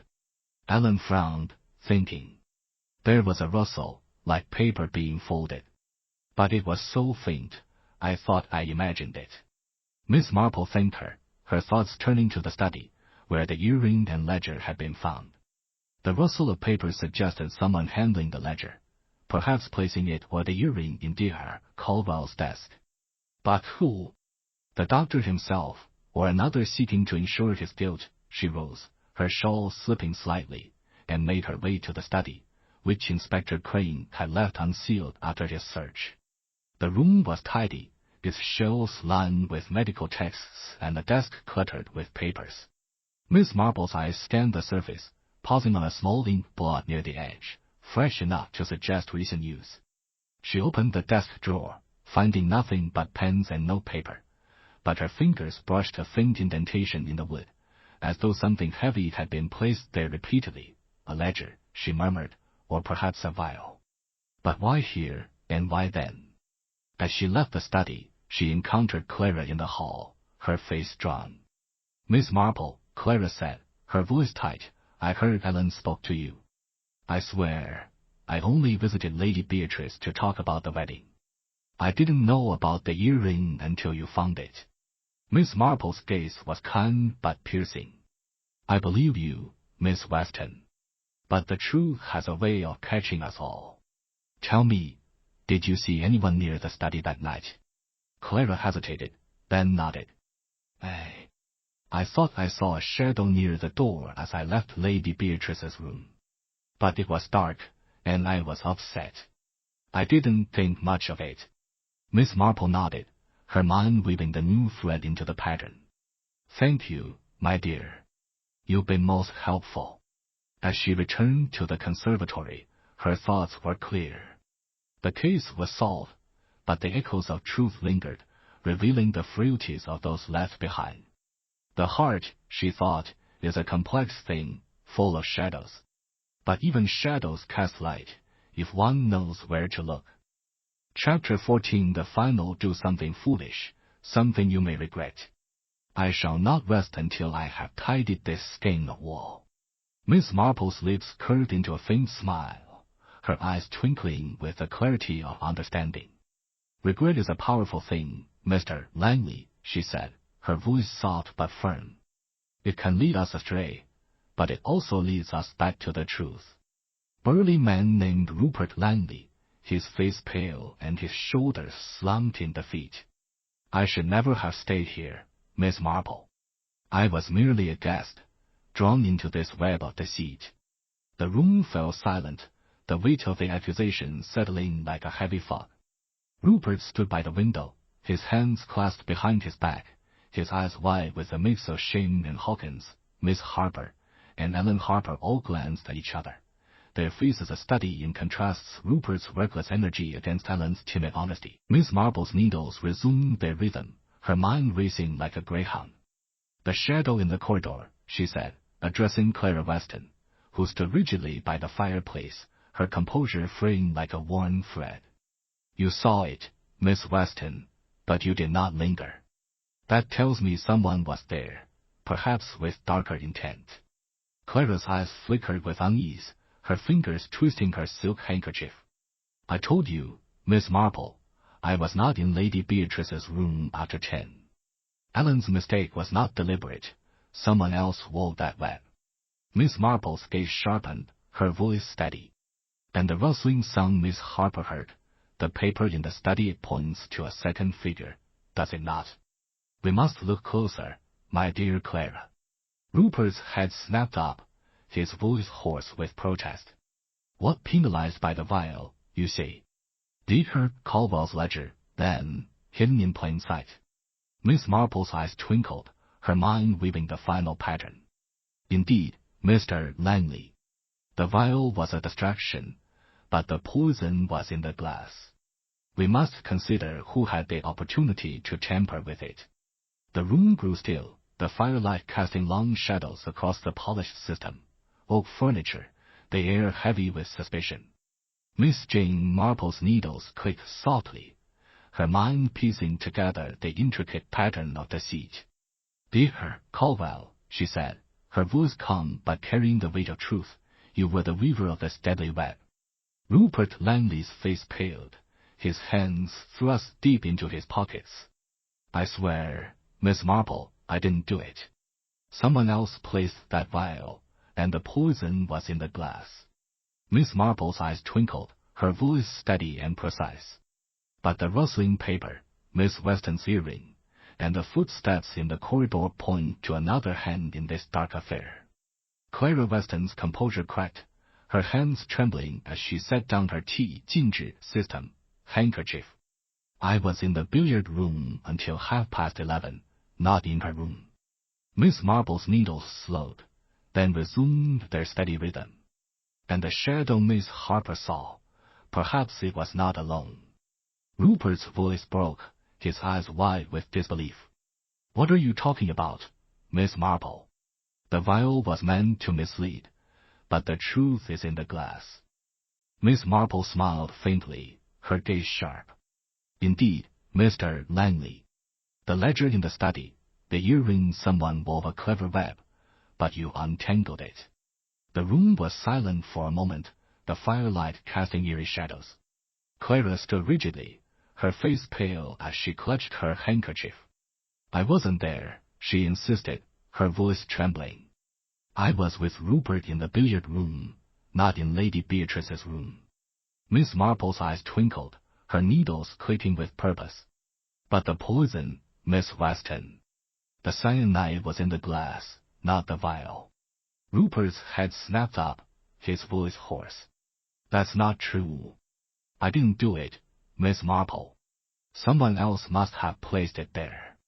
Miss Marple's voice remained calm, her mind system, exactly, Mr. Langley. The vial was a red herring, but the poison was in the glass. Clara's eyes widened, her hands twisting nervously. I swear, Miss Marple, I wasn't there. The cyanide was in the glass, not the vial. Miss Marple's needles resumed their steady rhythm, her mind weaving the final threads of the mystery. Dacre Caldwell, she said softly, he thought he could outwit us all. The room fell silent, the weight of the accusation settling like dust. Rupert stood by the window, his hands deep in his pockets. I didn't do it, Miss Marple. Someone else wove this deadly web. Miss Marple's eyes twinkled, her voice calm but incisive. You've unraveled it, Mr. Langley. The poison was in the glass, not the vial. Clara's face paled, her handkerchief falling to the floor. Miss Marple, I wasn't there. I swear it.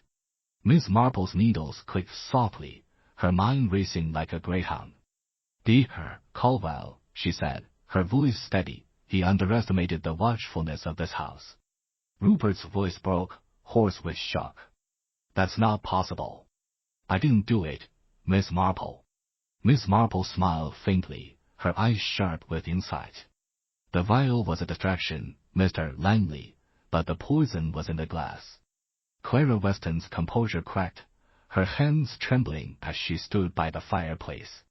I told you, I wasn't in Lady Beatrice's room. Miss Marple's voice was gentle but firm. And yet, Miss Weston, your earring was there. And the of the study, the ledger, the vial, all these were Dacre Caldwell's doing. Miss Marple's needles slowed, her mind piecing together the final threads. The footsteps in the corridor, the rustling paper, the shadow Miss Weston saw this point to another hand. Rupert's face paled, his voice trembling. But why, Miss Marple? Why would he do it? Miss Marple's eyes twinkled, her voice calm. Greed, Mr. Langley. Dacre Caldwell feared exposure. Lady Beatrice had begun to suspect his theft, and he could not risk her discovering the truth. The room fell silent, the firelight casting long shadows. Clara stood by the mantelpiece, her hands clasped tightly. But my earring, Miss Marple, how did it get there? Miss Marple's lips curved faintly. A mistake, Miss Weston. You dropped it during an earlier visit, and Dacre Caldwell found it, using it to cast suspicion elsewhere. Rupert's voice was hoarse. And the vial? Why hide it in my room? Miss Marple's needles resumed their rhythm. A clumsy attempt to implicate you, Mr. Langley. Your debts made you an easy target, but the hiding place was too obvious. The inspector entered, his face grim. We found the ledger, Miss Marple. It was in Dr. Caldwell's study, just as you said. And the vile traces of cyanide. Miss Marple nodded, her eyes twinkling. The glass, the dish, the earring, all pieces of a puzzle, Inspector.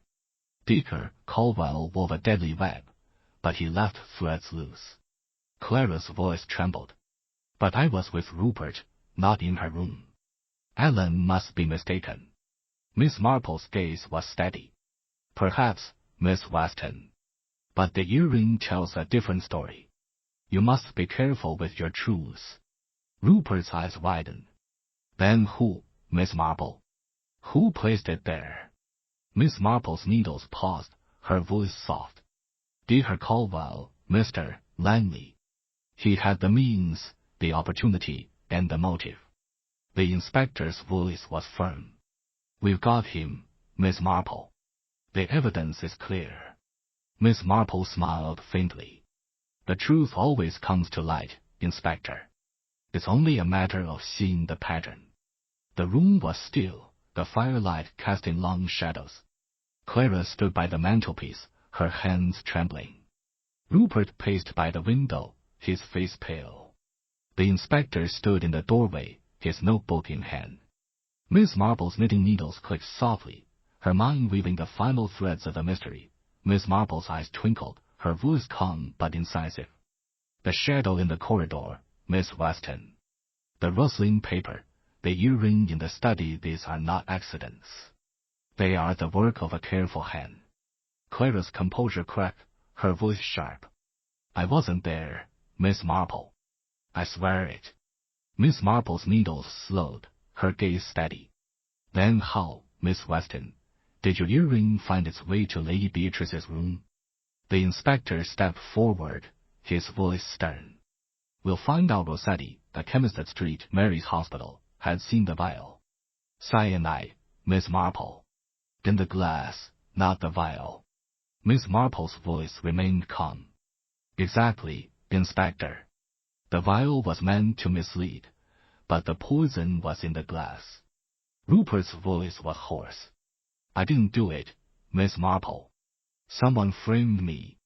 Miss Marple's eyes twinkled. Rios, the young medical student at St. Mary's Hospital, was still in the room, but the vial was in his quarters. Someone wanted to point the finger at you, Mr. Langley. Miss Marple's needles resumed their steady rhythm, her mind racing like a greyhound. The truth, Mr. Langley, is in the details. The glass, photography. Miss Ellen Harper, the timid nurse at St. Mary's, was in Lady Beatrice's room after 10 o'clock, but not with the vial. Miss Marple's eyes twinkled with insight. Dr. Caldwell, my dear Mr. Langley. He wove a clever web, but he left a loose thread. The room fell silent, the weight of the accusation settling like dust. Clara stood rigidly by the fireplace, her hands clasped tightly. I wasn't there, she insisted, her voice trembling. I was with Rupert. Miss Marple's voice was gentle but firm. Your earring, Miss Weston, and the footsteps Miss Harper heard, they point to another hand in this dark affair. Rupert's face paled, his hands deep in his pockets. But the vial, Miss Marple. It wasn't mine. Miss Marple's lips curved faintly. Buffen system, faintly. The vial was a distraction, Mr. Langley. The ledger in the study, the earring, someone wanted to shift the blame. Miss Marple's needles clicked softly, her mind piecing together the final threads. Dr. Caldwell, she said calmly, he underestimated the watchfulness of this house. Clara's eyes widened, her hands trembling as she set down her handkerchief. I swear, Miss Marple, I wasn't in Lady Beatrice's room. Miss Marple's voice was steady, her needles clicking with purpose. You're right, Miss Weston. The vial was meant to mislead, but the poison was in the glass. Rupert's voice was hoarse with disbelief. I didn't do it, Miss Marple. Someone else placed that vial. Miss Marple smiled faintly, her eyes sharp with understanding. The ledger, the earring, the footsteps in the corridor, they all point to Dr. Caldwell. The inspector entered, his notebook heavy with notes. "We've got him, Miss Marple. The evidence is clear." Miss Marple's needles slowed, her mind weaving the final pattern. "Indeed, Mr. Langley." The vial was a clumsy attempt to shift suspicion, but the truth is in the glass. Clara stood by the mantelpiece, her composure crumbling. "I wasn't there," Miss Ellen Harper said, her voice quavering. "I was with Mr. Language, Miss Theory." Chapter 15. The quiet departure. The morning sun bathed Greystone Manor in a golden light, its rays filtering through the ancient oaks and casting dappled patterns on the gravel drive. The air was crisp, carrying the faint scent of dew and roses, a stark contrast to the heavy atmosphere that had gripped the house in the days prior. Miss Jane Marple stood at the manor's entrance, her small suitcase packed and her shawl draped neatly over her shoulders. Her knitting bag hung at her side, a quiet companion to her thoughts, which were now turning toward the familiar comforts of street. Mead, the household had gathered to bid her farewell, their faces a mixture of gratitude and lingering unease. Rupert Langley, his earlier recklessness tempered by the ordeal, stood with Clara Weston, whose elegant poise had softened into something more genuine. Mrs. Poole, her dour demeanor lifted by a rare warmth, held a small parcel of homemade scones, a parting gift for the journey. Miss Harper, still pale but steadier, managed a shy smile, while Grayson, the butler, stood with his usual dignity, his eyes betraying a quiet respect. "Miss Marple," Rupert said, stepping forward, his voice earnest, "I don't know how we'll ever repay you. You saved us from a nightmare, and you gave Aunt Beatrice justice." Miss Marple's blue eyes twinkled, her smile gentle. "My dear Mr. Langley, there is no debt to repay. Justice is its own reward, and I am only glad to have helped untangle the threads of this sad affair." Clara approached, her hands clasped tightly. "I was so afraid, Miss Marple. I thought the worst of everyone, even Rupert. Your clarity brought us back to ourselves." Miss Marple inclined her head, her voice soft but firm. "Fear, Miss Weston, can cloud even the sharpest mind. But the truth has a way of shining through if we look closely enough. Your earring, a small thing, played its part, but it was dear, Caldwell's greed that wove the deadly web." Mrs. Poole stepped forward, offering the parcel of scones. "For your journey, Miss Marple. It's not much, but it's from the heart. You've done her ladyship proud." Miss Marple accepted the parcel with a gracious nod. "Thank you, Mrs. Poole. Your sharp eyes in the pantry were invaluable.